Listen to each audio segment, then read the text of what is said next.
No, 5, 4, 3, 2, 1. There is the count. You guys can see the countdown too. I never knew that. All right, we are officially live. Ladies and gentlemen, welcome to episode 13. Today we have a special guest by the name of Josh Mills. But before we get started with the episode, we will be bringing you our sponsors. At Device is sponsored by HMH Fly Tying. HMH has been making fly tying vices, tying tools, and tube fly materials since 1975. Located in Biddeford, Maine, the products are not only made in the U.S., but all of the vice parts are made in the state of Maine. All HMH products are hand assembled by a small team of not only fly tires, but registered Maine fishing guides. These guys know what works. All their products can be seen at tyingvices.com or ask your favorite fly shop to get HMH. Also, HMH is going to be coming on, in, I believe, on the next episode. I would have to check the calendar. But I'll let Joe take the next one. And ATV is also sponsored by Midwest Bucktail. Use coupon code ATV10.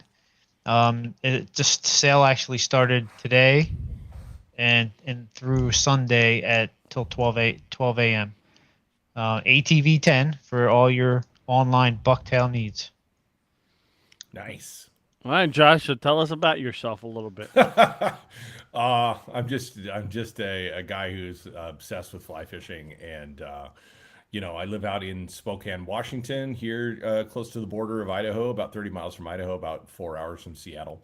Born and raised here, grew up in a hunting and fishing family.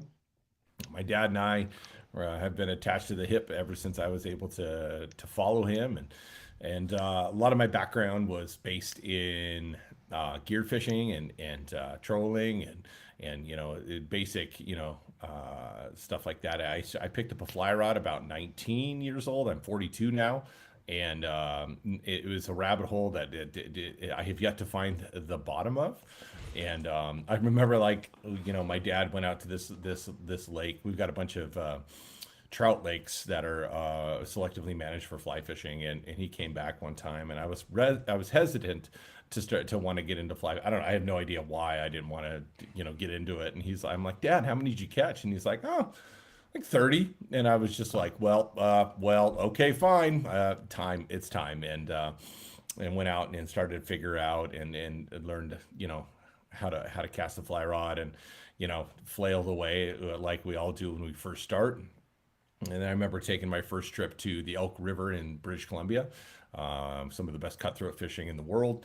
And I remember that moment, kind of like when you were riding a bike as a kid, and then all of a sudden it all kind of clicks together. And I remember catching my first cutthroat on a Royal Wolf, and I was like, "This forever. This is what I'm down for." And so, just passionate about it, since the age of 19, and I spend a lot of my time when I can fishing and hunting. I'm married to a lovely a gal named Callie. I've got two boys that are 12 and 10. And matter of fact, headed towards you guys here in a couple of days to my son's playing in a tournament in Cooperstown, New York. So, matter of fact, I was looking up online what kind of water is sitting around the town of Milford and the town of Cooperstown in New York to try to figure it out. But always fish swimming in the brain it all the time. Took up fly tying about, I think, in my mid 20s. And it's just like monkeys typing at typewriters. Eventually, you'll figure it out a little bit. And just time with the vise. And, I really developed a passion also for steelhead on the Columbia and Snake River systems here in Washington and Idaho. And really, really have become enamored with steelhead since then.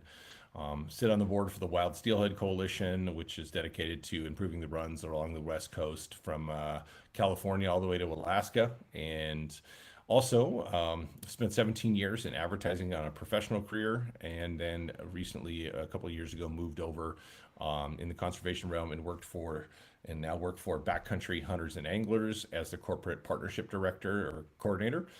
And our ethos is protecting the wild public lands, waters, and wildlife, and access for everybody that's out there to use their public lands, no matter how they love to do it.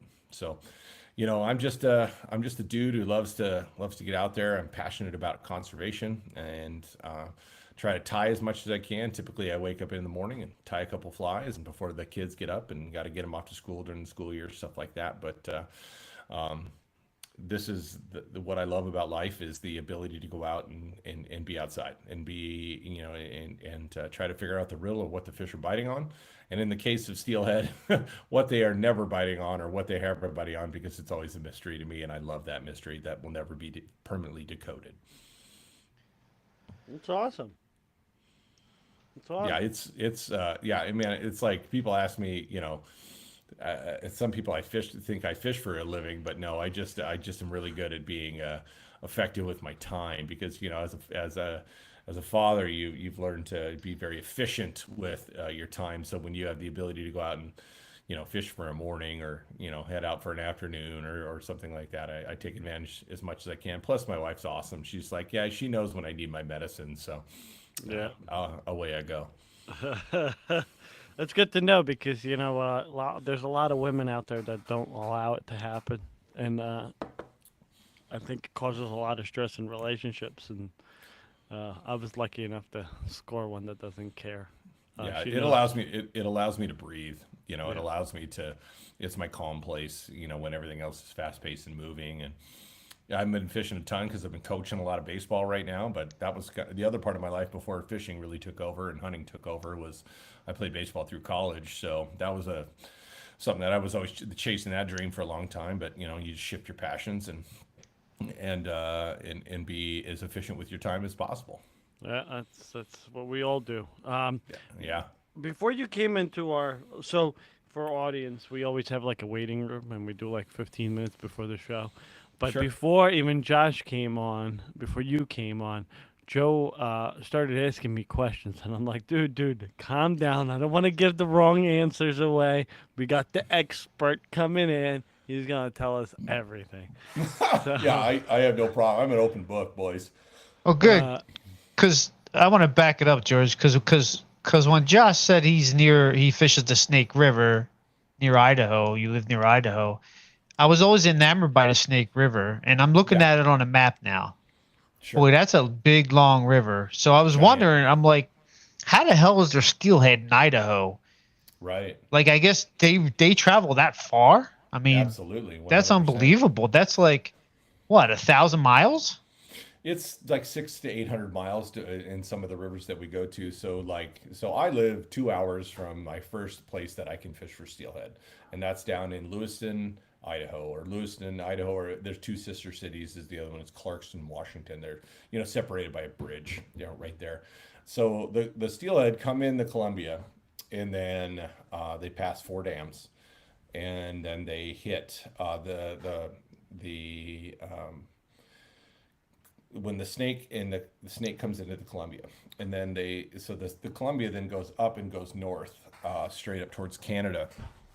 In pre dam era, those salmon and steelhead went into British Columbia in different systems all the way up into far upwards middle of BC. And so a lot of the fish that we target go to the snake. About 60% of the summer steelhead, for instance, 50 to 60% of the steelhead um, use the snake as their natal streams. And so the snake comes in at a place called the Tri Cities, which is Richland, Kennewick, and Pasco, and then they go over the lower four Snake River dams on their way to towards Lewiston and Clarkston. From there at Lewiston, Idaho, the Clearwater River comes in, which is a major tributary of the Snake, and that's the home of the famed B Run steelhead that went up to 30 pounds prior to us screwing up the system and things of that nature. I've caught them up to 23. I think 23 pounds wow. is my biggest fish. And then the Snake also continues up into places like Hell's Canyon, and there's a bunch of other tributaries that go in there, whether that be the Grand Ronde, the Imnaha, the Wenaha, and other ones that go in the salmon. And the salmon is probably the farthest of some of those steelhead. But get this, before the Hell's Canyon Dam complex went in the 40s, 50s, and 60s, there were actually some Chinook. I don't know about steelhead, but some salmon went as far as Nevada, and Get got as out far. of here. Swear to God, yeah, Oh. and Wow. yeah, they were they you think about salmon and steelhead were a marine delivery of a marine nutrient delivery system, if you will, to the inland waters, because a lot of this stuff in the state of Washington and the state of Oregon are the vast majority of the state of Washington and Oregon are desert, and so not as productive as your coastal streams, which have giant forests and things like that. These salmon and steelhead that went inland performed and become the food web of a lot of these systems. And so you would have, and in pre-dam era, they figured anywhere from 16 to 32 million salmonids went into the Columbia system every year. Holy Yeah. shit. Yeah, and so now we're effectively chasing scraps, and we're doing everything can to have as many as we possibly can. But yeah, and that's we've cut off a large chunk of their grounds with effectively starting with Grand Coulee Dam, which I think came on in late like 39 or 40. I could be off on that, but the whole Upper Columbia is cut off from anadromous fish passage. There's no fish ladders on the Great Grand Coulee Dam, and so like the river here in Spokane used to be a very prodigious tributary of the Columbia, and it would have there was one place near me that had they had a run of Chinook called the June Hogs, that they were oftentimes what they call 5-salt Chinook that would be upwards of 100 pounds. What? Yeah. Damn. So those have been gone for over a century, unfortunately. It's like, have you ever seen that stuff that comes out of like Chile? Those Chinook Yeah. that are down there. Those are actually origin from the Columbia system. And eons ago, they brought fish farms down to Chile, and those are escapees and that colonized some of the rivers down in Chile. Wow. It's crazy. That's kind of like the giant trout in Russia, you know? Yeah. Yeah. For Oh sure. yeah, I heard about those too. Things are massive. Unbelievable. Crazy. In Kamchatka. Yeah. Yeah, Kamchatka is essentially level with Bristol Bay over in Alaska. Sorry. It's okay. And so those fish over there are there are rivers over there that are one of the reasons why Kamchatka was never really disturbed as much as other places, because it was a naval submarine base for the Russian army. Oh, was it? I didn't know that. And it was not allowed to be developed. And so that's why some of that whole peninsula over there is so good. And that's why, like as you go over towards Bristol Bay and everything like that, they just don't have the development and include death by 1,000 cuts that happens with development and things like that as it comes into that we have on the Columbia and Snake River systems. Long answer. Sorry, Joe. That's okay. I was just, I never really studied a map with the Snake River, but I always hear about it like in movies, the Snake River and whitewater rafting, and like at Steelhead, I'm like, well, isn't that like 1,000 miles inland? Like, I can't believe. Yeah, and you catch these fish that have gone over the pools that I fish and stuff. Some of these fish have traveled 500 to 800 miles to cut, like 300 to 500 on most of the ones that I fish, and they kick your ass, and they make you think what would have been like, to catch that fish a little close to the ocean, because they would have absolutely just ruled you. Oh my god. Yeah, it's like the striped bass. So I mean, we were just talking. You caught saltwater striped bass. So when they're in the rivers, they definitely don't fight as hard, and they're that's that cold salt water, oxygenated water, definitely gives them an extra level. Absolutely. Yeah, it's you still will catch some of these fish that I remember a fish that I hooked into last year on the Snake that I'm throwing these 13, 14-foot spay rods and swinging flies for them, and it absolutely just dump trucked me, and I couldn't stop it. And the fish and the Snake where we're at, where I fish at, is upwards of 200 yards wide, and just giant. And you have to like forget about 3/4 of the river and just fish the stuff that's close to you, And this fish went out to the main river and jumped 3 times, and I'm just trying to pull as much running line back into the guides as I could. But you think about all that travel that fish went through, and all all the things that it had to do to get out to the ocean first and foremost, then return, 2 to 4 years later, and then to have that interaction after it had already crossed 4 dams, evaded all the fishermen, evaded boats, evaded sea lions and seals and all the other predators that are in the system to get there. It's pretty magical connection. It's amazing. So, how much backing are you running on your reels?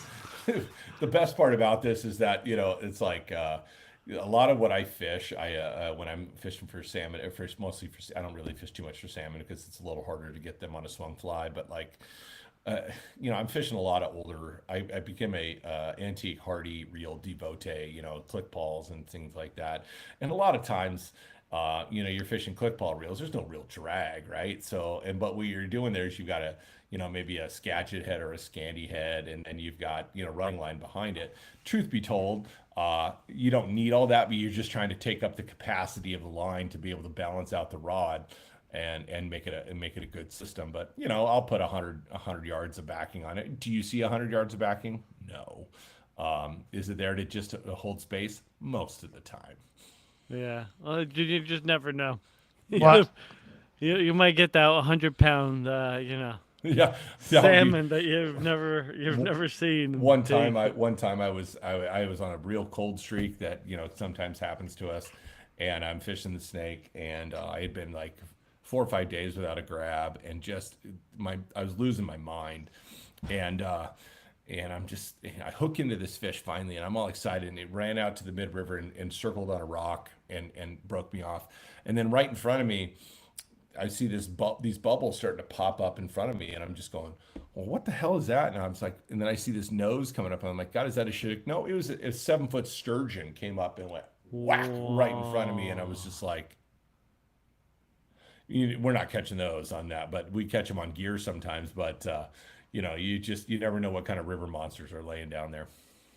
Believable. Well, if you ever want to fish for a fish that can take you over 100 yards in your backing, I mean, you don't have to go too much further to the coast there, because I've been hearing that off the coast of Washington and Oregon, that there is a hidden fishery with albies and tuna that everybody thinks the Northeast has everything, but I hear that on those coasts it's a quiet fishery that's starting to gain some steam here. I see it. Yeah, I haven't yet to do it. It's definitely high on my list. My buddies do it a lot of the times, and it's mostly a gear fishery, because the temperature line that they have to go out sometimes will be 30 to 60 miles out. And so you happen to always play that weather window that you have to do in the salt, no matter where you're at. Right. You got to have the right boat, and you got to have the right systems to be able to go off the Columbia Bar. But absolutely, from BC all the way to Central Oregon, and you can go out and get in. And I missed the window a couple of years ago. We were in a place called Pacific City, Oregon, where it's the only place they do this. They launch dories, like 20 to 30-foot dories on the sand, and they have no marina.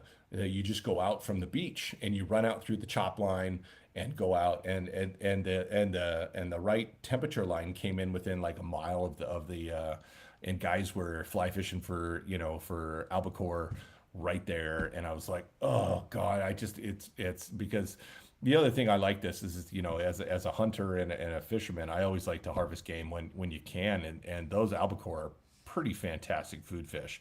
They're no yellowtail, but they're quite good. Last year, my buddy gave me a bunch of the bellies that he had, and I smoked them, and it was like I couldn't get enough of them. It was incredible. So it is absolutely there. That's the only way to eat them is smoking. If you do anything else with them, they don't taste good. Oh no, I tell you what, I did some pan searing, and you guys on the East Coast have a lot better saltwater game out there in terms of what tuna species that are in striking distance. But those albies, just were freaking fantastic. A little bit of wasabi, it was freaking amazing. No, you know what albies are on the East Coast? They're shark Garbage bait. Fish. No, they're shark bait. That's all they are.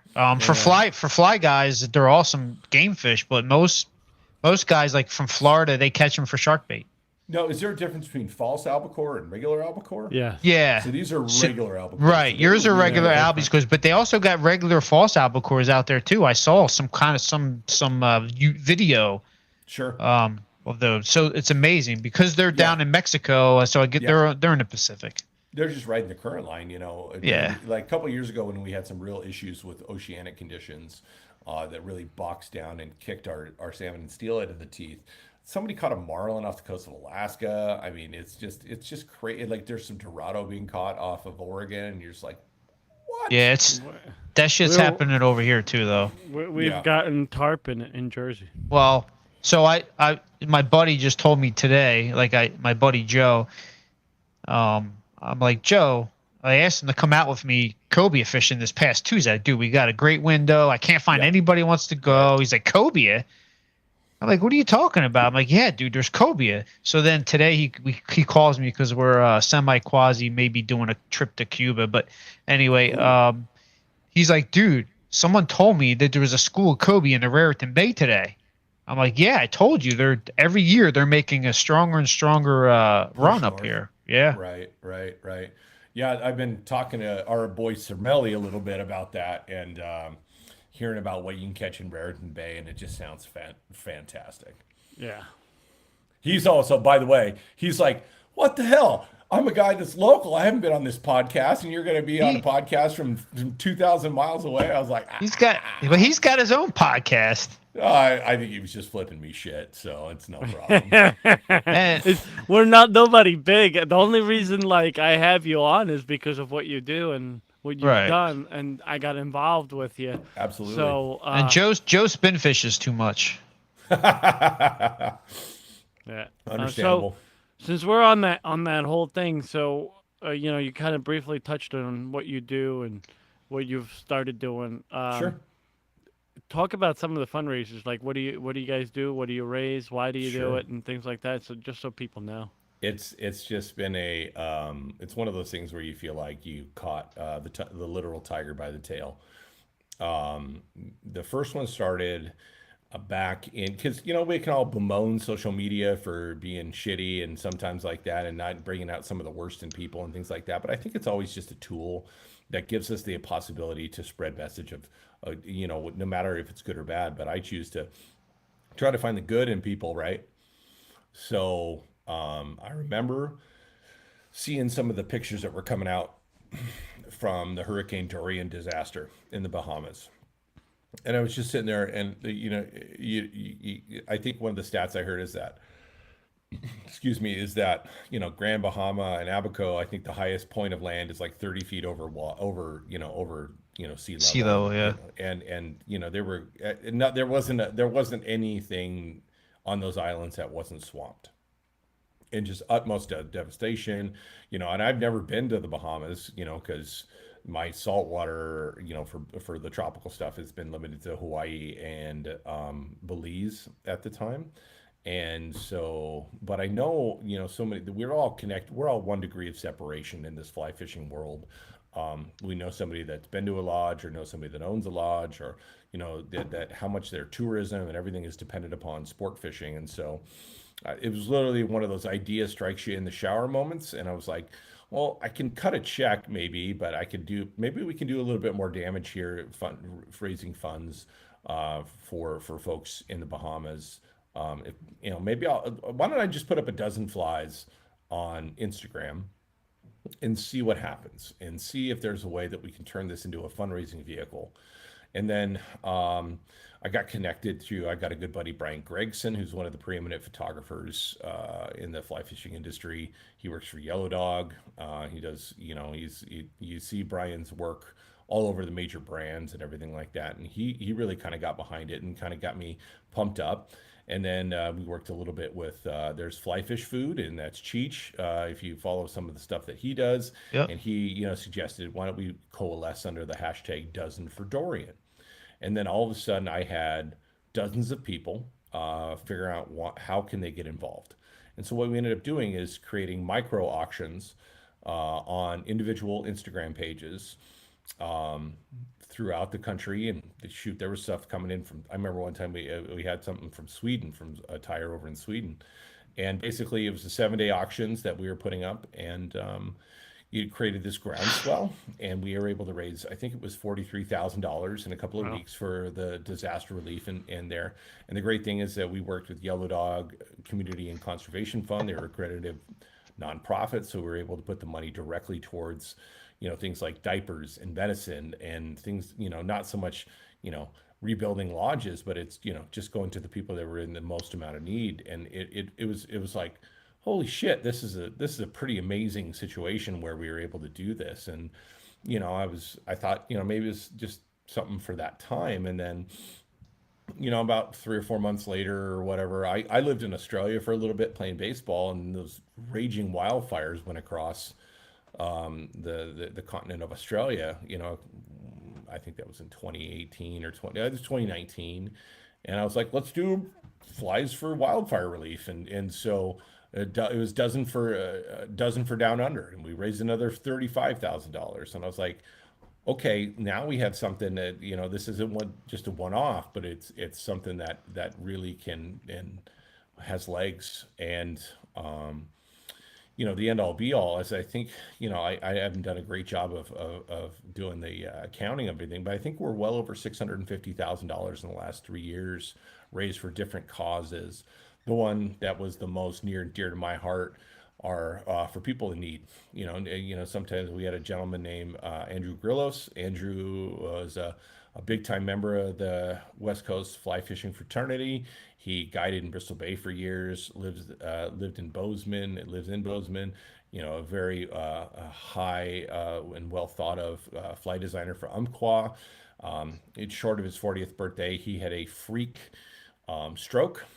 And the crazy thing was is that he had gotten into ultra marathoning, was in the best shape of his life, run an 80 to 100 mile, mountain ultra marathons, but just had this freak random stroke. And they were able to get to the hospital, and he's made a remarkable recovery. But another friend of mine, Nick English, who worked for Sims for years and now has his own rep business, we got together and helped him raise about $150,000 through a lot of this, whether it was through the GoFundMe or the Flies for Andrew campaign.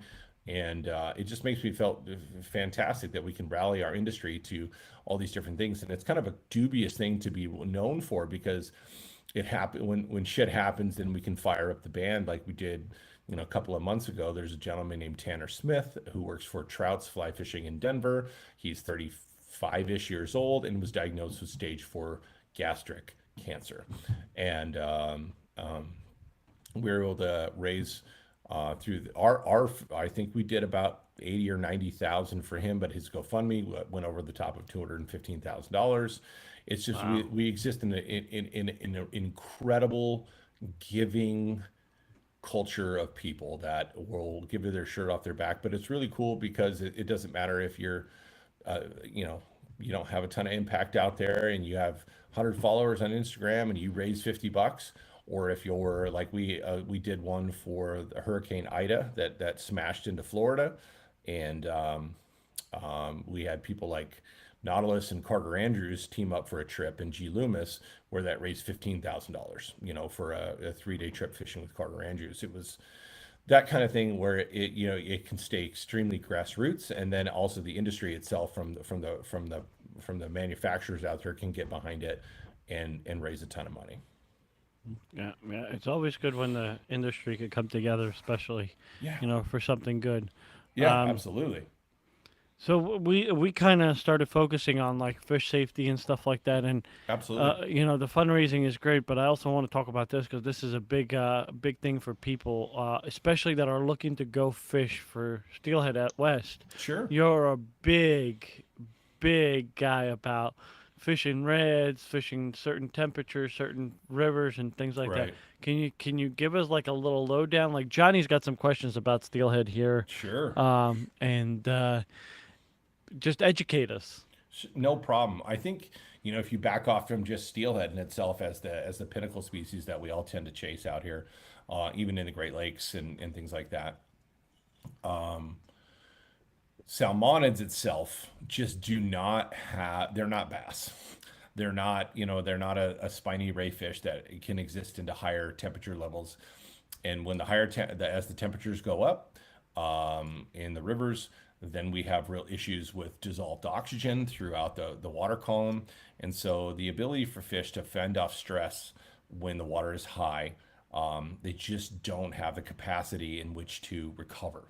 And so it becomes much more lethal to fight a brown, a cutthroat, a rainbow, a steelhead, a salmon, or anything like that when the temperatures are extremely high. It's all about dissolved oxygen. It's all about the ability for the fish to be able to recover. And right now the state of the state of Montana, the majority of the rivers there that are not tailwaters, that are freestones, excuse me, are under what we call hoot owl restriction, because once you reach above 65 to 68 degrees, that dissolved oxygen content goes way down, and you have the inability for those fish to be able to fight off the stresses that comes from fishing them. Because no matter if you're catching and release or whatever you're doing, we exist in a blood sport. There's a portion of these fish that will die, and that's just what we have to understand. But to minimize our impacts, there's a lot you can do, and a lot of it starts with understanding what happens with temperature regimes and understanding what the fish go through when you exercise them to the tilt, because they think they're going to die and you're going to put them back in, but do they have the ability to recover once we put them back? And so that's the first thing. The next thing is, I think about if you were to take a marathon runner or a sprinter, and then as soon as they're done with their race, put their head underwater for a while. What are they going to do? Are they going to be able to? Is a person who just went and ran an 800-meter sprint going to be doing well when they stick their head underwater? Of course, that's a silly thing to say, but the longer we hold these fish out of water, especially salmonids, so again, our trout family and our salmon and our char family, they just don't do well with an extensive amount of time out of water. They don't, especially within the realm of salmon and steelhead, it starts to affect their fecundity and their ability to reproduce to their maximum ability.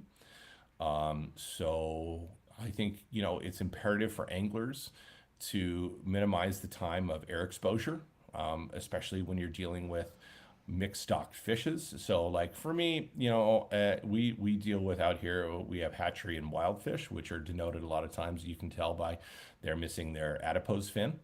And so it's pretty easy to figure out what you're dealing with. But there's so many times where one of the negative things that happens from social media or happens out there is the need to get the great hero shot.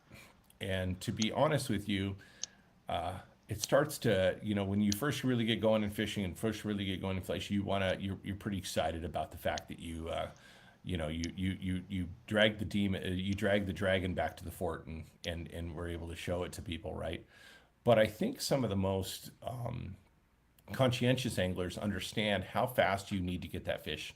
If you're going to take a picture, you need to set yourself for success, and that being minimizing air exposure, minimizing your handling, understanding what nets do to the slime on some of those fish, and the ability to do that.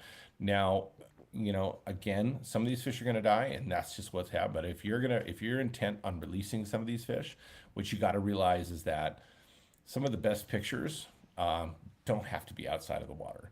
Most of our cameras and most of our phones are a lot more resistant to water exposure at this time. I mean, I dropped my phone in the water a couple weeks ago for a couple of minutes, and it's just fine. Most of our commercially produced phones now can take underwater shots, and it's not going to be an issue. But I think, if you're fishing for fish that are a little bit in peril, or do not take out like bass, I don't care. That's a personal ethos of mine, mostly because most of the bass that I catch are within salmon and steelhead waters, and most of those fish are coming home with me to become fish tacos. But in terms of, if you want that fishery to continue to be as good as it possibly can be, then why don't we minimize the risk that we put on the fish? If we're going to play with them and we're going to take their picture, let's be really conscientious about it. Right. Yeah, that was on my mind before you said it. I was thinking about that. It's like now you look at Instagram. I was when I started social media with Facebook. Actually, it was MySpace before that, but MySpace. with Facebook, Top it 8, was baby. I only used it for one thing, and that was to get on Betty and Nick's Facebook page and find out what's going on, get reports. We would never post pictures. Sure. Like I got some hero shots that I haven't shared, but I'm not proud of them. I mean, I'm Sure. holding big bass up, and I'm like, and I'm looking at him like, what was I thinking then? Yeah. Like that fish should have never been taken out of the water. I could barely hold it up with two hands, Sure. and I'm trying to hold it by its jaw. And now you can't. You're not even supposed to hold fish by their jaw. You know, Right. you're supposed to support it with one Cradle. hand under. Cradle it. It's like, and I see all these pictures on Instagram, and I'm just looking. I'm like, no know, more hero shots. So what I've been doing, Josh, lately is I've been taking, reviving my fish and then holding them by the tail and get a quick video of the release. That's so much better.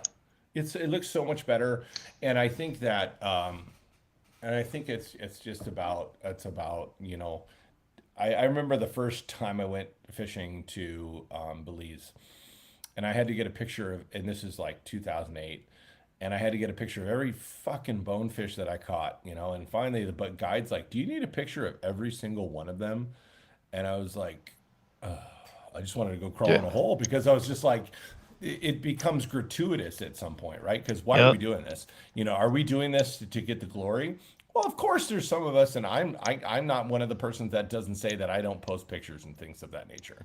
But most of the time, if it's number one, like for steelhead, if it's a wild fish, that fish never comes out of the water. I'm cradling that thing more intently than I am a baby half the time, because I want to make sure that fish goes and does its job.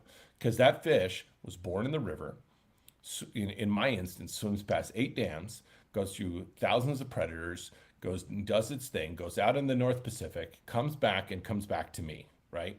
Do I want this cycle to continue? So absolutely. Hatchery fish are a different situation. They're put there for angler enjoyment. Right. And for me, like I remember a fish that I caught on the Snake last year it was a confused Clearwater River fish. I joke, because steelhead stray quite a bit, when stuff is going on, because they come in, a lot of those fish will come into freshwater and through the summer, and they won't spawn until usually February and March. So those fish are moving around, and they're not sitting in the same spot, right? Well, I ended up catching this fish that was probably 10 miles away from where it should have been in another river, and it was a 43-inch hatchery steelhead. Well, as I jokingly referred to my friends, of course that's going to get the wood shampoo, because that fish was born in a hatchery, and it's there for hatchery, it's there for angler enjoyment. That's what they're for. I mean, Right. because hatchery fish do not do their job in which to rebuild runs. They just don't. It's like a lot of left-handed cousins that are coming from the same pipe, if you understand what I'm saying. So Yeah. so those fish will never, I mean, oftentimes when you have a wild fish on, because the vitality of those fish are just different. They're just really different. Hold on now. We got a lot of listeners from West Virginia. No, we don't. Oh no, that's fine. Now, do they have sections by you where they shut down the rivers, or they just shut it down completely, and like no fishing during this time, and so on and so forth? We're dealing, on the West Coast. We're not in the best of times for salmon and steelhead right now. Number one, the ocean's not doing us a lot of favors, so we depend on a lot of the North Pacific and the Pacific, because there's differences, right? So, of the 5 species of salmonids, pink salmon and coho stay more near shore, and so they don't deal with a lot of the issues that the ones that are tied the most together are Chinook salmon, and which are the biggest guys, and steelhead, which tend to range farther and so they are in much more dire straits than your coho, than your pinks, and in some instances chum. Also due to the fact that some of those Chinook and steelhead spend the most amount of time in river before out migrating. Some steelhead strains will spend 6 months in river as a smolt, and some will be up to 2 to 4 years old before something just clicks and says, "I need to go to the ocean." Because Wow. there's no biological difference between steelhead and a rainbow trout. There is absolutely nothing different. Just something clicks in their brain and says, "Go to the ocean." Yeah. And so, ocean is not doing us a lot of favors right now, because we had, from about 2015 to 2018, we had we called it was called the North Pacific Blob, where the temperatures were really really fucked up, and a temperature degree swing of 1 to 2 degrees will it sends kind of shockwaves down through the trophic sphere, and whether it's from plankton up to the krill, up to the squid, up to the anchovies and everything like that, the food base, and it just messes the food base up. So those fish come out to the ocean and go, "Where's my dinner?"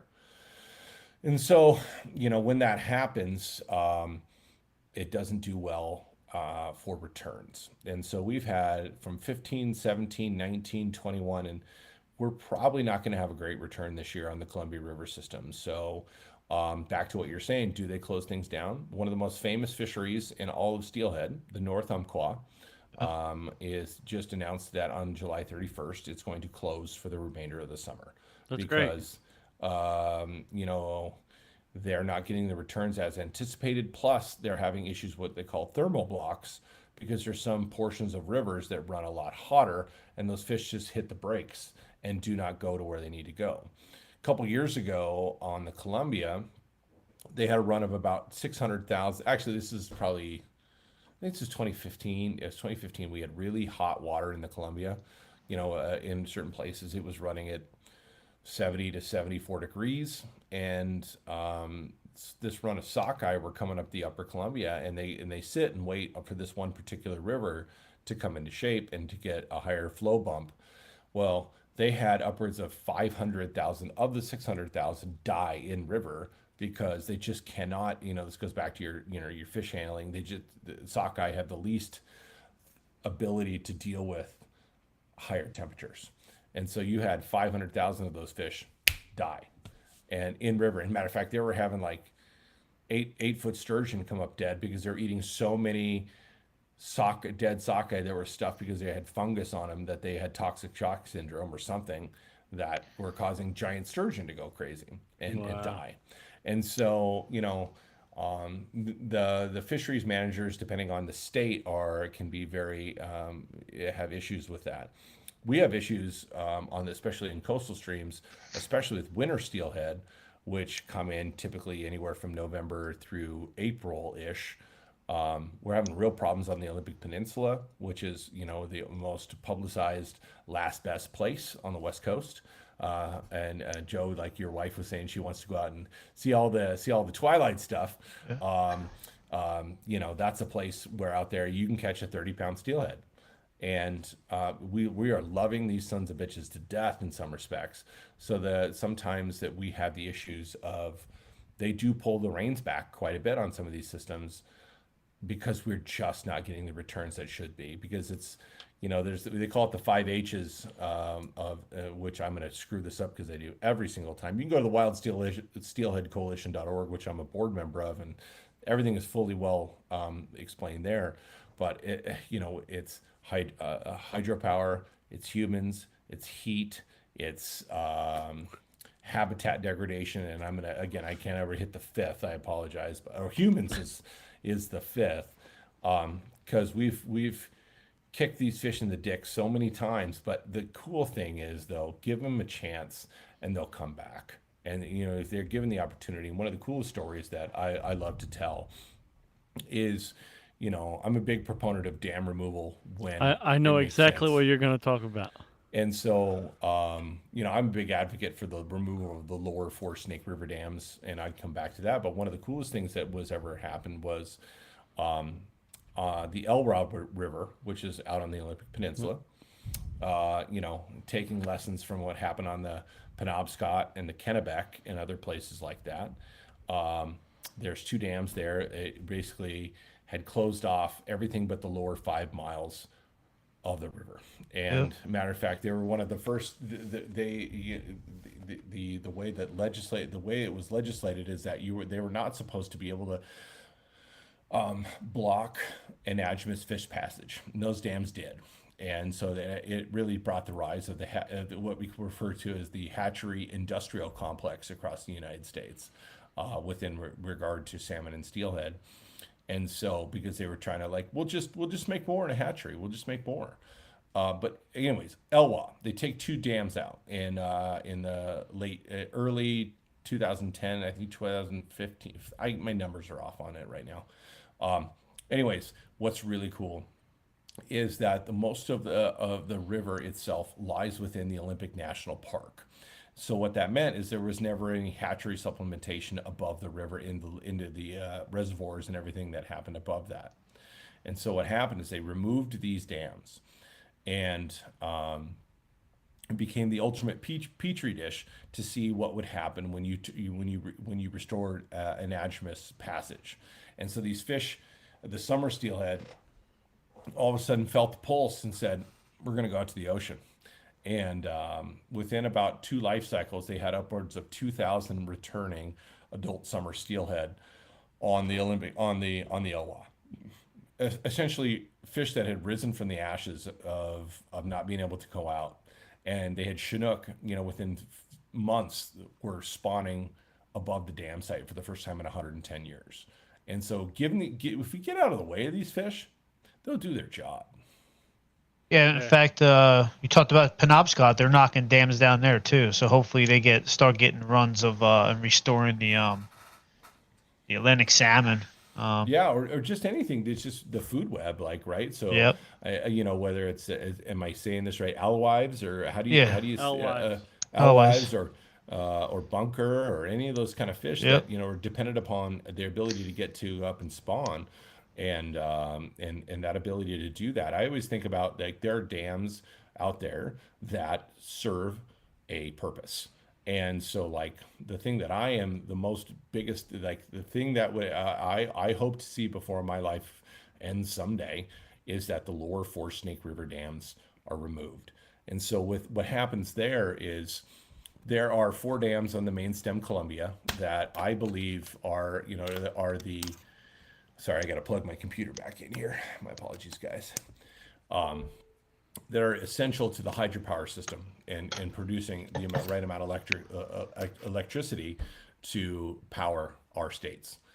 The lower four Snake River dams were put in for barge traffic, and they are the effective straw that are breaking the camel's back for fish recovery in the Snake and Columbia River Basin.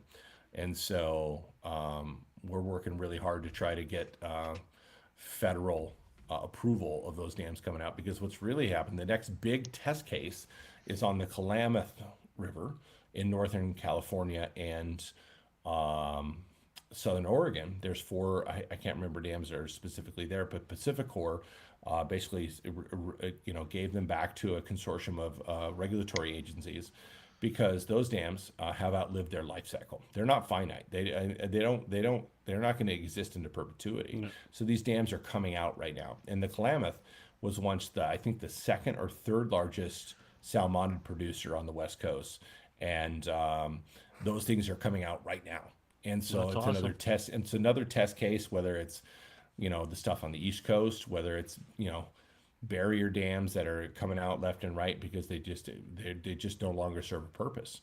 And so, I always believe if you just get out of the fucking way, fish will get it done. Yeah, that's for sure. Yeah, they do. Have you ever seen the documentaries that they have on YouTube about the dam removal? Damnation is one of my favorite films. With the ones that they paint the dams? Did you see Oh that yeah, one? oh yeah. That's Damnation. And Dude, matter of fact, that I thing's remember. awesome. Oh, I've watched that thing probably 10 times over the years. The filmmakers, Felt Soul Media, put that out. They're also responsible for the documentary called Red Gold, which chronicled what was going on with the Pebble Mine in Alaska. they're as good as they get. And matter of fact, I remember one time I got a call from a friend who was working on the project, and it's like, Mills, hey, they're gonna try to kayak between the 4 lower Snake River dams, and we need a chase boat. So, somebody, like a good boat, so they can follow them in case they need anything. Yeah. And so I remember spending 6 hours on the phone trying to find them a boat, and we found. And anyways, I was They watching. did the kayaking. They did it, Oh, yeah. right? Oh, Yeah, yeah, because I absolutely. remember that. Yeah, and I didn't get it done, but but they ended up putting my name in the credits. I was just like, yes, I didn't do shit, but my name's in the credits for that thing. But it's like, there's so many heroes in the fight to get those lower 4 Snake River dams out, and I think that those guys really did a phenomenal job. And, the folly of trying to bend nature to our will at all times, I think, will eventually have its day of reversal. There's certain places that it has to stay because it is the backbone of our economy. It's the backbone of the electrical grid. But there's thousands of dams that have outlived their life. Yeah. There's a great book you need to read by a gentleman named Stephen Hawley. It's called Cracked: The History of Hydropower in the United States. It was just recently put out by Patagonia Books, and it is phenomenal. And it's such a boondoggle at times because, like, for instance, the lower Snake River dams, we have spent $16 to $24 billion by some estimates in salmon and steelhead recovery since their inception, and we have had no net gain. It's by Stephen Hawley. Stephen Hawley, Hawley. Yep, I got it. I'm ordering it right now. It's freaking so good. Amazon it. Yeah, that's what I did. Josh, I don't know if you've been following the Florida stuff, but I mean, it's just ridiculous what was going on down there. And they had all these court battles. They're finally restoring the natural flow from Lake Okeechobee. Yep. Yeah. Yep. I mean, if you look at a map, you should see all the canals that they built to divert water. It's unbelievable how they get away with that stuff. Yeah, I think it was going to be okay. And so much of that was, I'm not as well versed in that subject, but understanding that how much of it is, with an open of a head gate in many different places, how we're not flushing the system like we should, which it invariably becomes these algae tides that come through and just wipe out fish. Through the Indian River and through all those different places. It's just a fucking tragedy that should never happen. Oh yeah, there's videos on YouTube. You could see all the red tide water and algae all over the canals, and it's unbelievable. It was brutal. It was brutal. And a lot of people are complaining about putting the stupid dye in the water during like St. Patty's Day. Oh. In Chicago where they dyed the whole. Yeah. But they do the same thing down in Tampa for St. Patty's Day, I believe. Do they really? Yeah, I think they did it this past year. One of the guides I know down there, he was posting stuff down there. Yeah, it's just, I think a lot of times we try to overthink our way through some of these things, and this earth has evolved to have a pretty amazing system. And if we just get the heck out of the way, there's going to be times that we have changed the environment and changed the ability for fish to do what they need to do, or the natural environment to be able to do what they do. But if we just get out of the stinking way, it's pretty incredible what those fish and what these animals can do. Well, let's hope the great whites come back too, and now they made the short fin mako. That's the HMS closed down short fin mako targeting those fish, those species, at least on the East Coast. Interesting. You're not even supposed to target them, but I mean, you're going to catch them. Bycatch anyway. I was reading an article that they said that Martha's Vineyard and the Cape has some of the highest great white concentrations on Earth. Yeah. So when I first started going to Martha's Vineyard, there wasn't a lot of great whites there, but I remember going out night fishing once to Dogfish Bar. Okay. And Captain Bill, who passed away, he's a legend captain and used to hold trips to the vineyard. He's like, yeah, don't go waiting on Dogfish Bar at night. I'm like, well, why? He's like, you might not come back. There's great whites lurking around. I'm like, shit. So now I'm hearing of guys, they don't even night fish anymore around Martha's Vineyard and in Massachusetts. Like, they're afraid to go out at night alone. Yeah. I remember reading the book On the Run That's I forget who wrote that book, or I hope I got the title right, but basically the guy was, he basically followed the run from, Nova Scotia all the way down, right? And with the chapter that just blew my mind were the guys that did that skishing, where they would go out in the wetsuits Yeah. and just float. I'm like, you've got to be kidding me. Yep. They do that in Montauk. They it's unbelievable. Yeah. That's a hard no. That's a hard no for me, boys. Well, I want to go sharking in my boat, my 16-foot boat. I want a 16-foot great white to come up next to my boat, just to see it. Right. So it's David Di Benedetto.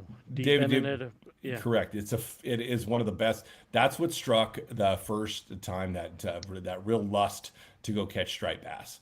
And I finally got my chance, but I just remember reading that book just with my jaw agape going, holy shit, this is something I want to be a part of, right? Because that just the whole lore and the culture of everything that went along with that. And I was not disappointed with my first striped bass trip this year. And what an amazing fish. And I just am like, holy crap. But back to the Makos, have you seen what that guy Conway Bowman does out of San Diego? Yeah, I just texted him yesterday. So, I mean, that's incredible. You should do that. Yeah, I'm thinking about it. I mean, I've always wanted to. I mean, listen, that's probably, there's only a few times I would pay for a guide, and that's one of them. There was a story I was listening to him where they just by the grace of God that this like 13-footer almost landed in. I saw the video. You can see the video. There's a video. Okay. It's unbelievable. I think I would shit myself crazy at that point. There's actually a video because I was watching Shark Week last night. Okay. There was a video of fishermen fishing for Makos. And one actually jumped in the boat, and the thing's just like this, and the guys jumped up, and like it's crazy. Makos are that's one fish that I would definitely fly fish for. I mean, that's probably in big game fly fishing. That's the pinnacle. Being that I was just texting Conway, I'm like, dude, how far do you go out? Because I need to see land. Like all of a sudden, Josh, I get seasick. So sure. I used to go, I owned a boat and I went 80 miles offshore, and I sold my boat a week after that because I was sick all day long. It was terrible. So I texted Conway, I say, listen, how far do you go? Because I know that you're near Catalina Island, like you can see land. He's like, cool. I said, cool. I want to fly because flights from Philly to San Diego right now are like $300. Oh, that's not so bad. Well, just watch out for the aliens over there. I saw that. You saw that, dude. I watch all of Conway's videos. I watch them all the time, dude. Oh my god. Like his. I'm just enamored by the Mako shark fishing. It's like, it's just, to me, it's unbelievable to have a fish like you said, you're chumming them and they're hunting you, and then when they're there, they're docile. Like, see how docile they are, and then just like that, they go ape shit. Unbelievable. Yeah, it's. I've never caught a shark before, with the exception of dogfish. Dogfish when we go out salmon fishing, on the coast and stuff like that. I've never seen anything with that kind of power before. So one time we were anchored up off this hump, off a seaside, called the North Ridge. And we were chumming. So we get out there in the middle of the night. It's like 3:00 in the morning, and we anchor up, which I don't know why we did that, but we anchored up. We anchored up on the hump, got the 2 chum buckets out, got them going, and we're like, all right, we need at least 3 hours of this. So we took a nap. There was 3 of us in the boat. We all were sleeping. I don't know why, because like a big ship can come and just crash into us, like. Right. And then we were just, I thought I was dreaming, but we were just hearing stuff like swish, swish, swish. And I'm like, am I dreaming? What the hell's going on here? So finally I woke my eyes, and I just look, and there's just a massive blitz all around the boat. It was unbelievable from the chum. And then during that same time period, so they were all bluefish. They left. Then we had mahi at the boat, right? And then a shark shows up. Everything disappears, and then a shark shows up. And I don't know what kind of, back then I didn't know what I couldn't tell a great way from a mako from a freaking sand shark. But a shark swimming around where I'm casting to, and the thing just wanted nothing to do with the fly ever. So it was a pretty amazing experience. I didn't get seasick back then as much, but that was no big deal. But yeah, it's awesome. You want to get to some questions, George, from our number one fan? Yeah, I was just gonna get into that. So there's a bunch of questions that are number one fan. We call him number one fan, Johnny. All right, let's do it. Johnny's asking. So I'm gonna do all three questions, so that way you could cover it all one after another. Okay. What's the biggest bass you ever got? What would you say to someone that is starting to do some salmon and steelhead fly fishing? Okay. And then what fly do you use for salmon or steelhead? Okay, biggest bass that I ever caught, aside of the one when I was 8 years old and I caught it in the net underneath a dock as I scared it into a net. It was an 8-pound largemouth. But on a fly rod, it was a 6-pound smallmouth on a mouse pattern. So That's massive. That one ripped me into shreds. And then the second one was, what would you say what they're doing? What was the second question again, George? What would you say to someone who is starting to do salmon and steelhead fly fishing? I guess for beginners. Sure. And I'm guessing it depends on where you're going to be. And, Most likely Great Lakes. Great Lakes, Pulaski. The first thing you can do is get to know the system that you want to fish on. Like learn timing, learn the behavior and the characteristics of the fish that inhabit that stream. When are the prime times? What are the basic things you can do? Some of the easiest ways to catch a salmon or a steelhead, especially within Great Lake terms, is going to be nymphing, within a fly rod term right there.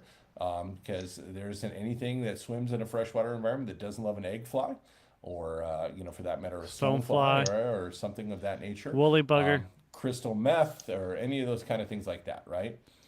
And then as you kind of go up through the thing, and what I had to learn was I became a devotee of the swung fly method. And I love that because when you get a grab off an aggressive fish, there's nothing like it. There's a line from the movie, oh God, I forget it. It's going to come to me here in a minute, but the guy says to the other guy, he goes, it's like mainlining drugs. And I was like, and I'm not that guy, but like, I can understand the analogy, because when that fish lights you up and gets you going, there's nothing better, because when the bobber goes down or your striking indicator goes down and you set and then there's fish, it's awesome. Well, just triple that for me, at least in my own on the swing. Nice. So I would say first, dedicate yourself to a system that is closest to you that you can get to understand the timing, where they live, why they live there, and why they're in certain pieces of the river. I always come from the ethos that fish are inherently lazy. They're not going to expand more energy than they need to. So it's not the fact that you have to make these giant casts and everything like that. Start to understand where the holding lies are. Where are they going to be sitting? And most of the time think about a fish. Is it lazy? Yes. And I don't mean that in a bad way, but are they going to expend the least amount of energy to hold in the river? Absolutely. And then what was the third one, George? I apologize. The third one was, what fly do you use for steelhead, which you kind of covered.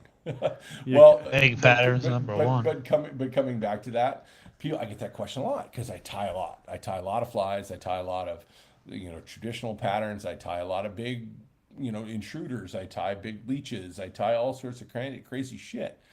The thing about steelhead is it's not necessarily what you're throwing at them. Are you presenting it properly? Because they're going to eat a pink worm that's thrown by like a bass pink worm under a bobber. They're going to eat an egg pattern, and they're going to eat a full-dressed Atlantic salmon fly. It's what you look into your box and say, I feel really good about fishing this fly. And for me, I've got ones that are right there, the ones that call to me. And those ones make me feel a lot better than I make 3 casts of some fly that I'm not sure about, and then I'm instantly changing my fly because I just don't have the confidence in it.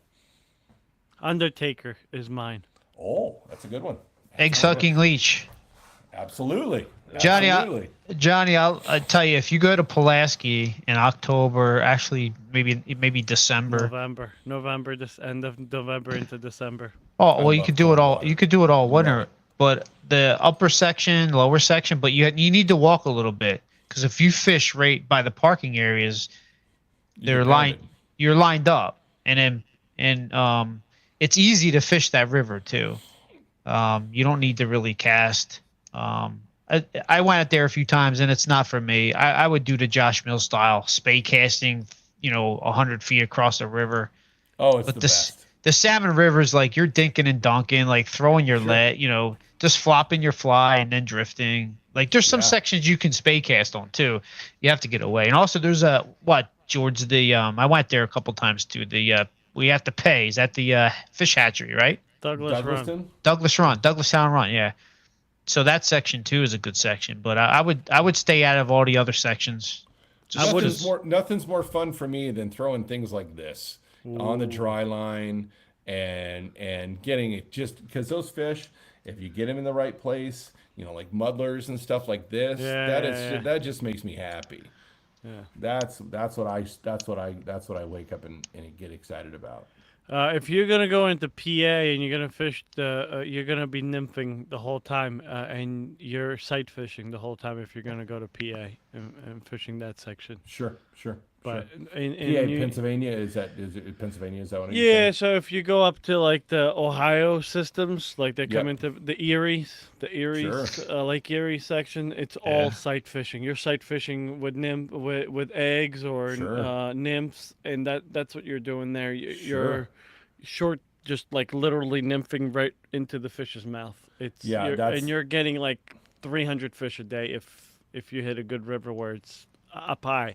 The only problem is when you're fishing Erie sections, the waters go up and down really quick. Oh, a hydro. Yeah. If Oh, there's no water, if there's no rain, if there's no snow, the creeks are going to be dry, and there's not going to be fish in them. Here was my last one I got on Swung Fly. Wow. So sorry for my bad pictures right now, but it's so funny because you talk about some of that stuff, and then, we were fishing some of this water that is so incredibly wide and large and big and just like that's the entrance of Hell's Canyon right there on the Snake. Wow. It's just giant. It's just big and wide. Like, trying to think. Here's one of my favorite places.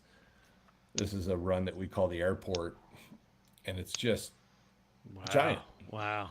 You just, So you just grip it and rip it. I'm gonna ask you this because a lot of people, you go on YouTube and you type in steelhead fishing Sure. out west, Sure. Pacific Northwest, and Sure. there's not really like too much information unless you get like a guy like the shoots. Obviously, you get like you get the gist of it.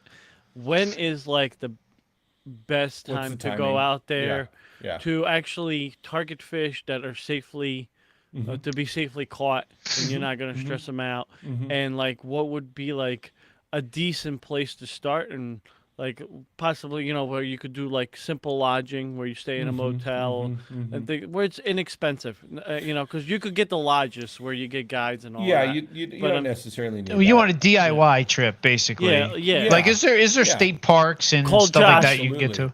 Call Absolutely. Josh. No, absolutely. One of the great things about the West is that we got a lot of public land. We got a lot of parks. We got a lot of campgrounds that you can dirt bag it. And I am a giant proponent of the dirt bag system because, like, for instance, one time my dad and I and a buddy went up to Northwest BC and fished the Skeena River system, and we drug our boat up there. It was 22 hours of driving and went all the way up into northern BC and fished a bunch of rivers up there and had a fabulous time. And so, a Great Lakes steelheader has to reset their expectations sometimes, because sometimes there's more Great Lakes steelhead than in certain systems than there are out on the West Coast. But just the history and everything that comes behind it is pretty fabulous. In terms of timing, Right now, we are on the leading edge of this year's run up the Columbia and Snake River system. So basically, now through I think the end of January is proper timing wise. As it progresses from the Columbia River mouth all the way up, there are different tributaries that you can go fish. Um, the Deschutes River in Central Oregon is a great place that you can go and you can camp at places like Deschutes River State Park at Biggs Junction, and wander up the river and do that kind of stuff. What I would do if you're going to come out from the East Coast to do this kind of sojourn out to the West Coast, what I would tell you is it'd be really good to spend a day or two with a guide. If you're going to come out for 5, 6 days or whatever, something like that. And the reason why I say that, it's not necessarily to say you have to get a guide or anything like that, but it is one of the greatest things that I ever learned from a guide is it's not about what you catch with a guide, it's what you learn with a guide. And it's what you can do to advance your skill set in a very rapid pace. There are things that they can teach you that you would never pick up just by watching YouTube or reading articles or understanding, the characteristics of certain rivers. So, now through, end of October, early November, the Deschutes is in play. Absolutely. The Snake River system from Lewiston and around there is really more of a late September through January system right there. The different tributaries, it all kind of runs in play there. There's great little small towns where you can get a $60 hotel room and all that stuff like that. So in places like Lewiston, Clarkston, Asotin, or even places like I've got a friend who owns a lodge, not a lodge, but a resort place called Bogan's Oasis, which is on the Grand Ronde River, which is my favorite river in the world. And you can go stay there and dirtbag your way through that whole situation. I got a friend that I met online. He's from Sweden. Dude comes over and fishes the Columbia system for 2 weeks every year, and he dirtbags the entire time. Fuck yeah, that's saves my kind of fucking fishing right there. Yeah. Let's go. Where are we going? You got me all pumped up right now. I'm about to get my plane tickets. Right. So it's we it's, need your you know, boat, George. No, you don't need no boat. You just walk. The great thing about most of these Western rivers is there's tons of public access. You're not dealing with issues of how do you get on the river. Like, for instance, on the Grand Ronde, there's, from the one place that I'm thinking about, there's one section that the entire river is open in play. There's no place that you can't walk on the bank. Stream access laws, for the most part, in Washington, Oregon, and California, in the steelhead realm, are wide open for you, staying within the high water mark. Different places are different, or worse and better. Idaho is pretty good. The state of Washington, you as long as that you're within the high water mark, no problem. And there's access everywhere. So there's just not as many humans out here as they are in Tom's River, New Jersey. I don't need no humans. I No, don't that's like what I'm humans. saying. No. What I'm trying to say is that there's just Fishermen. There's The just amount of not- fishermen. Yeah. You're still gonna, during peak times, there's gonna be definitely people, but it's not lineup scenarios. Oh my God, it's nothing. You should have No, saw this fall with the striped bass run that Jersey was having. I got pictures where I walked up to the beach, and I'm looking out into the surf, and I'm looking left and right, and I'm just like, I'm out. I'm going somewhere else. There's literally like 1,000 people lined up shoulder to shoulder. You would see like a mile each way. Yeah, we each way. we get that in certain places, like for instance, what we call the Brewster Pool, and this is more of a gear fishing situation, but that's where the sockeye stall out on the Columbia and wait to go. There'll be 400 boats within a mile, right? So that's that's fun if you know what you're doing there and you know the whole system and stuff. But I want to know solitude, right? Yeah. I want to know. And the beautiful thing is that for the most part, if you just walk a little bit, if you just go away from the car walking. part. You just do your thing, man. And so in terms of, I stopped personally fishing for them at the end of January. They start entering their spawning window in February and March. And so I used to, I mean, when I first started fishing for summer run steelhead, I thought I was winter run steelhead fishing, because I was fishing in the winter. I was fishing in February and March, and I was catching tons of fish. Well, no shit, they're trying to fuck. They're trying to have their time, and so they get real snappy, right? When they're trying to do that. And so those, again, you have to make the delineation between summer run fish and winter run fish. There's two different kind of like ways that you go about this. And winter run fish are more coastal. They're going to be the places like the Olympic Peninsula, or they're going to be on the Oregon coast, or the California coast, or the BC coast, that are near the ocean, and they're coming in like November, through February and March, sometimes April, in places like the Skagit or the other places like that, where these giant rivers, but they come in ready to have sex, and then they come back out. Because steelhead, like unlike salmon, especially winter fish and coastal fish, they oftentimes will be repeat spawners given the opportunity. Yeah. And so, not so much on summer run fish, because they have to go 500 to 600 to 800 miles inwards to do their business, right? So it's like, you have different situations, right? And so, but my favorite is there's some of the rivers that we fish. There's some of the best dry fly steelhead rivers in the world, where you're skating across the top, and a fish will come up and absolutely destroy it.